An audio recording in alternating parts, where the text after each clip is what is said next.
ماشاء اللہ لا حول ولا قوة الا باللہ العلی العظیم۔ اعوذ باللہ من الشیطان الرجیم، بسم اللہ الرحمن الرحیم۔ الحمد للہ رب العالمین، ثم الصلاة والسلام على اشرف الانبیاء والمرسلین وعلى آلہ الطیبین الطاہرین المعصومین، اما بعد فقد قال رسول اللہ صلی اللہ علیہ وآلہ وسلم: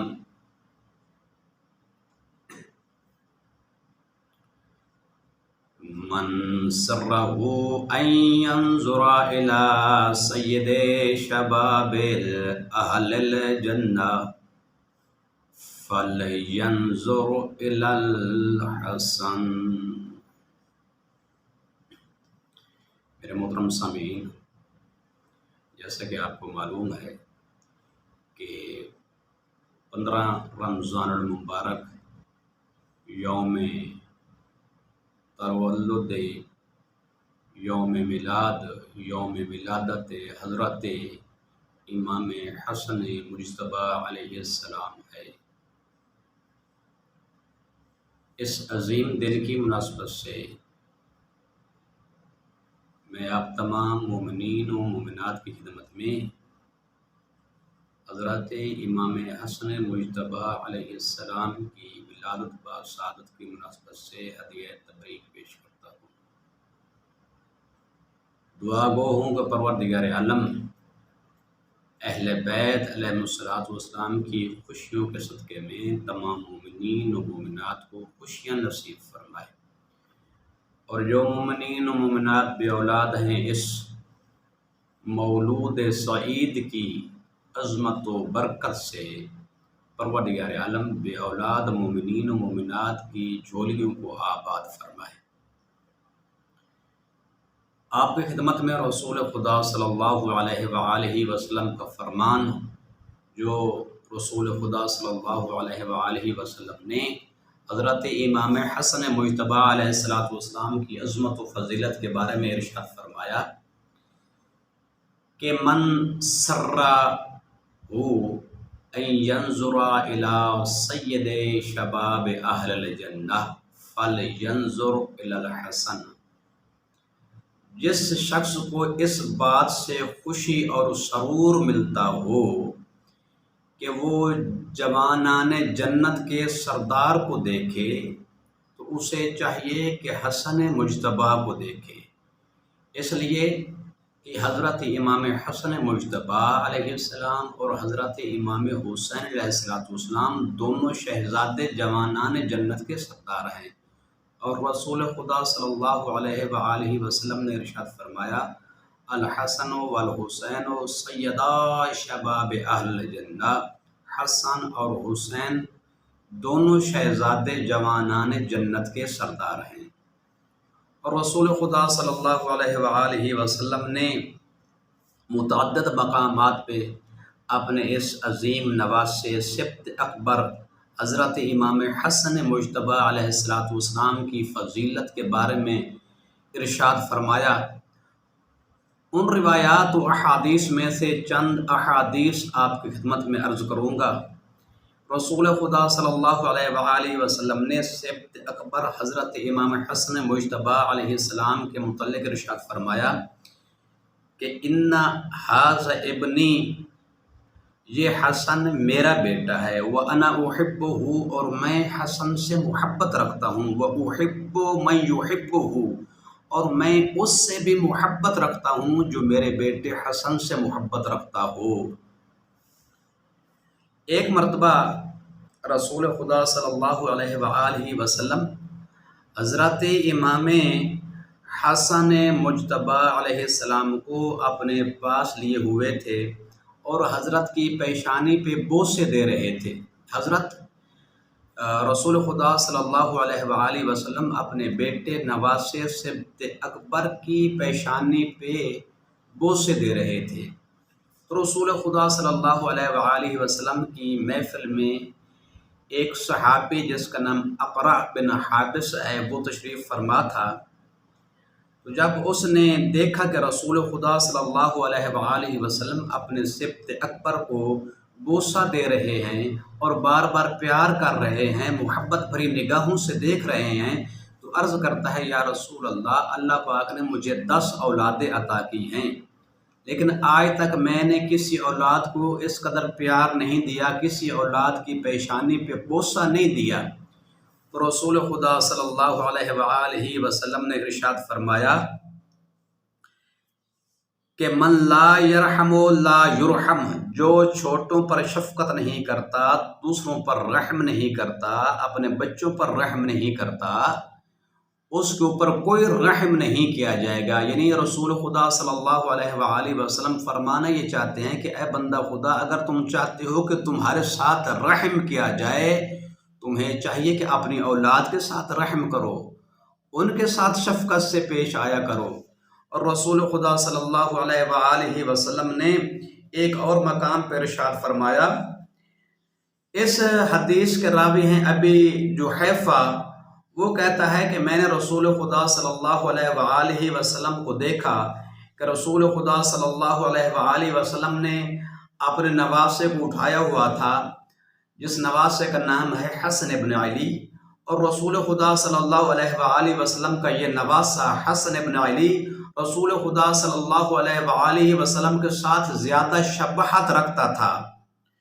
تو رسول خدا صلی اللہ علیہ وآلہ وسلم نے ارشاد فرمایا، ان ابنی ھذا سید، کہ اے لوگو، میرا یہ بیٹا یہ سردار ہے، سید ہے، من احبنی فلیحب ھذا فی حجری،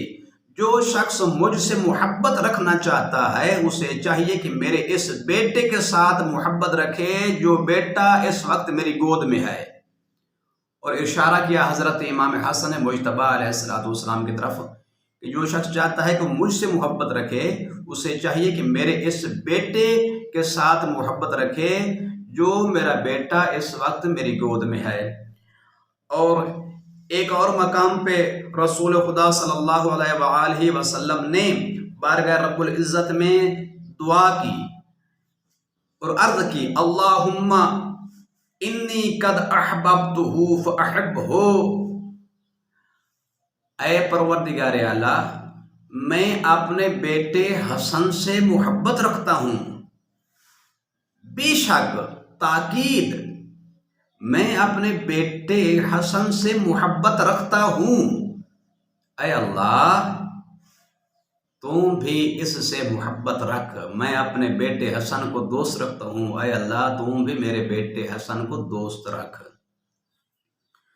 اور ایک اور مقام پر رسول خدا صلی اللہ علیہ وآلہ وسلم نے ارشاد فرمایا کہ ان الحسن ابن علی قد اوتی من الفضل ما لم یوت احد من ولد آدم ما خلا یوسف بن یعقوب بن اسحاق بن ابراہیم خلیل اللہ۔ ارشاد فرمایا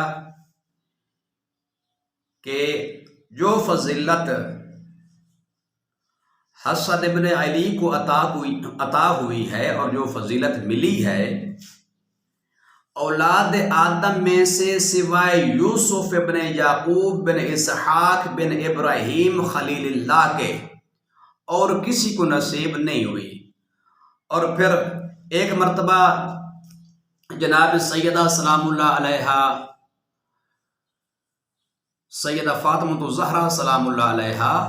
اپنے بابا رسول خدا صلی اللہ علیہ وآلہ وسلم کی خدمت میں حاضر ہوتی ہیں،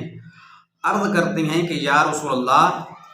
میرا ایک بیٹا حسن اور ایک بیٹا حسین ہے، میں چاہتی ہوں کہ آپ انہیں کچھ عطا فرمائیں، میرے ان دو بیٹوں کو کچھ عطا فرمائیں، ورثہما، اپنی کوئی وراثت، اپنی کوئی چیز ان کو عطا فرمائیں۔ تو رسول خدا صلی اللہ علیہ وآلہ وسلم نے ارشاد فرمایا، اما الحسن فإن له حدی و سعودی و سعودتی، حدی و سعودتی، میں اپنے بیٹے حسن کو بزرگی اور سرداری عطا کرتا ہوں، میں اپنے بیٹے حسن کو بزرگی اور سرداری کا وارث قرار دیتا ہوں۔ وَأَمَّا الْحُسَيْنُ فَإِنَّ لَهُ جُودِي وَشُجَاعَتِي، اور حسین کو اپنے جود و شجاعت کا وارث قرار دیتا ہوں۔ ایک مرتبہ حضرت امام حسن مجتبی علیہ السلام اپنے نانا کے ساتھ تھے، تو انس بن مالک روایت کرتا ہے کہ میں نے چاہا کہ میں حسن کو رسول خدا صلی اللہ علیہ وآلہ وسلم سے علیحدہ کروں اور جدا کروں، تو رسول خدا صلی اللہ علیہ وآلہ وسلم نے ارشاد فرمایا وحیک یا حسن، وحیک یا انس، دع ابنی، اے انس ہوش کرو، دع ابنی، میرے بیٹے کو چھوڑ دو، وثمرۃ فؤادی، یہ میرے جگر کا ثمرہ ہے، فَإِنَّ مَنْ آذَا هَذَا فَقَدْ آذَانِي، جس شخص نے میرے بیٹے حسن کو اذیت دی گویا اس نے میں رسول خدا کو اذیت دی، وَمَنْ آذَانِي فَقَدْ آذَى اللَّهُ، اور جس شخص نے مجھے اذیت دی گویا اس نے رسول خدا، گویا اس نے اللہ پاک کو اذیت دی۔ اور پھر ارشاد فرمایا میرا بیٹا ہوا سید و شباب اہل الجنہ، میرا بیٹا حسن مجتبی اہل جنت کا سردار ہے، وحجت اللہ علی الامت، اور میرا بیٹا حسن میری امت پر حجت ہے، وامرہ امری، میرا حکم اس کا حکم ہے، اس کا حکم میرا حکم ہے، ومن عصاہ فانہ لیس منی، جو شخص میری امت میں سے جو شخص حسن کی نافرمانی کرے گا، حسن کے حکم کی نافرمانی کرے گا، فَإِنَّهُ لَيْسَ مِنِّي، وہ مجھ سے نہیں ہے، یعنی اس کا مجھ سے کوئی تعلق نہیں ہے۔ یہ تو تھی حضرت امام حسن علیہ السلام کی وہ فضیلت جو رسول خدا صلی اللہ علیہ وآلہ وسلم نے بیان فرمائی۔ حضرت امام حسن مجتبی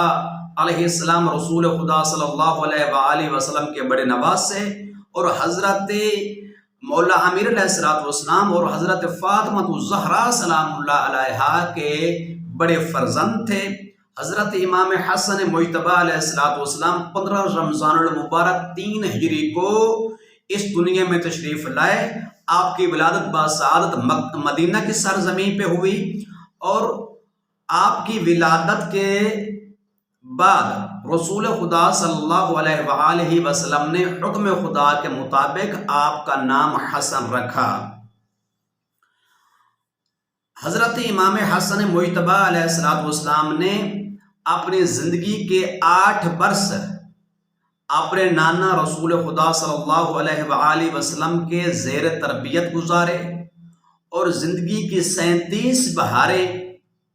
اپنے بابا علی ابن ابی طالب علیہ السلام کے ساتھ گزاری۔ اس طرح امام حسن علیہ السلام کی اگر مجموعی زندگی کو دیکھا جائے تو امام علیہ السلام کی مجموعی زندگی جو ہے وہ 3 معصوم ہستیوں کے زیر سایہ جو ہے وہ گزری ہے۔ امام حسن مجتبی علیہ السلام بچپن سے ہی وحی الہی کی ترجمانی کرتے تھے۔ جب مسجد نبوی میں رسول خدا صلی اللہ علیہ وآلہ وسلم پر کوئی بھی وحی نازل ہوتی تھی تو حضرت امام حسن مجتبی علیہ السلام بچپن کے عالم میں وہ وحی ایک مرتبہ سنتے تھے اور اس کو حفظ فرماتے تھے، اور وہی آ کے وہی آیات قرآنی، وہی احکام خداوندی، وہی آیات جو حضرت جبرائیل علیہ السلام لے کے نازل ہوتے تھے، وہی آیات جناب امام حسن مجتبی علیہ السلام گھر آ کے اپنی والدہ کو سنایا کرتے تھے۔ جب مولا امیر علیہ السلام اپنے گھر تشریف فرما ہوتے تھے تو وہی وحی اور وہی آیات جناب سیدہ مولا امیر علیہ السلام کی خدمت میں بیان فرماتی تھیں۔ تو ایک دن مولا امیر علیہ السلام نے پوچھا کہ اے فاطمہ، تمہیں اس وحی کا کیسے پتہ چلتا ہے؟ تو بی بی نے عرض کی، یا علی، ہمارا بیٹا امام حسن یہ جب نانا سے وحی کو سنتا ہے تو اس وحی کو مجھے آ کے سناتا ہے۔ تو مولا امیر علیہ السلام نے اس خواہش کا اظہار کیا کہ میں بھی چاہتا ہوں کہ اپنے بیٹے کی زبان سے وحی کا پیغام سنوں اور آیات قرآن کی تلاوت سنوں۔ تو ایک دن مولا امیر علیہ السلام امام حسن علیہ السلام سے چند لحظے پہلے گھر میں وارد ہوئے اور گھر کے ایک کونے میں بیٹھ گئے، تاکہ جیسے ہی شہزادہ گھر میں آئے اور وحی والی آیات سنانے لگے تو وہ آیات جو امام حسن علیہ السلام کے دہان اقدس سے نکلیں، وہ آیات جو ہے وہ مولا امیر علیہ السلام سماعت فرما سکیں۔ تو حسب معمول جیسے ہی امام حسن علیہ السلام نے آیات قرآن کی تلاوت کرنا شروع کی تو محسوس کیا کہ ان کی زبان ناتواں ہو رہی ہے اور ان کے بیان میں قلت آ رہی ہے۔ تو فوراً عرض کی، جا امّا قد قل بیانی، ایسا محسوس ہو رہا ہے کہ میرے بیان میں کمی آ رہی ہے، وَقَلَّ لِسَانِي، اور میری زبان کی رفتار سست ہو رہی ہے، لَعَلَّ سَيِّدِي يَرْعَانِي، مجھے ایسا لگتا ہے کہ گھر کا کوئی بزرگ مجھے سن رہا ہے اور میرا مراقبہ کر رہا ہے۔ تو اتنے میں مولا امیر علیہ السلام سامنے ظاہر ہوئے اور اپنے بیٹے کو پیار کیا اور شاباش دی۔ تو اس طرح امام حسن علیہ السلام بچپن ہی سے وحی الہی کے ترجمان تھے۔ امام علیہ السلام کے جود و سخا کی وجہ سے امام علیہ السلام کا مشہور ترین لقب کریم اہل بیت ہے، اور امام علیہ السلام اپنے زہد و تقوی کے اعتبار سے مدینہ کے اندر مشہور ترین تھے، اپنے علم کے اعتبار سے، زہد کے اعتبار سے، تقوی کے اعتبار سے، جہاں تک کہ بعض مورخین نے اور بعض علماء نے یہ لکھا کہ بعد از پیغمبر اسلام اگر کسی نے صاحب تقوی کسی کو دیکھا ہے، متقی دیکھا ہے، پرہیزگار دیکھا ہے، حلیم دیکھا ہے، کریم دیکھا ہے، تو وہ امام حسن مجتبیٰ علیہ السلام ہیں، کیونکہ امام حسن مجتبیٰ علیہ السلام سیرت و صورت میں اپنے نانا رسول خدا صلی اللہ علیہ وآلہ وسلم کی مکمل شبیہ تھے۔ امام علیہ السلام حلیم تھے، جب بھی امام علیہ السلام کے ساتھ کوئی نازیبہ گوئی کرتا، آپ کے سامنے کوئی جسارت کرتا، تو امام علیہ السلام عفو و درگزر سے کام لیتے۔ یہی وجہ ہے کہ امام علیہ السلام کو حلیم کا لقب عطا کیا گیا ہے۔ چونکہ وقت کے دامن میں گنجائش نہیں رہی، امام علیہ السلام کی سیرت اور امام علیہ السلام کے فضائل اتنے ہیں کہ اگر انسان پڑھنے لگے، یہ انسان کی طاقت تو کم ہو سکتی ہے لیکن مولا کے فضائل میں کمی نہیں آ سکتی۔ دعا ہے کہ پروردگار عالم ہم سب کو امام علیہ السلام کی سیرت پر، ان کے فرامین پر عمل کرنے کی توفیق عطا فرمائے۔ والسلام علیکم ورحمۃ اللہ وبرکاتہ۔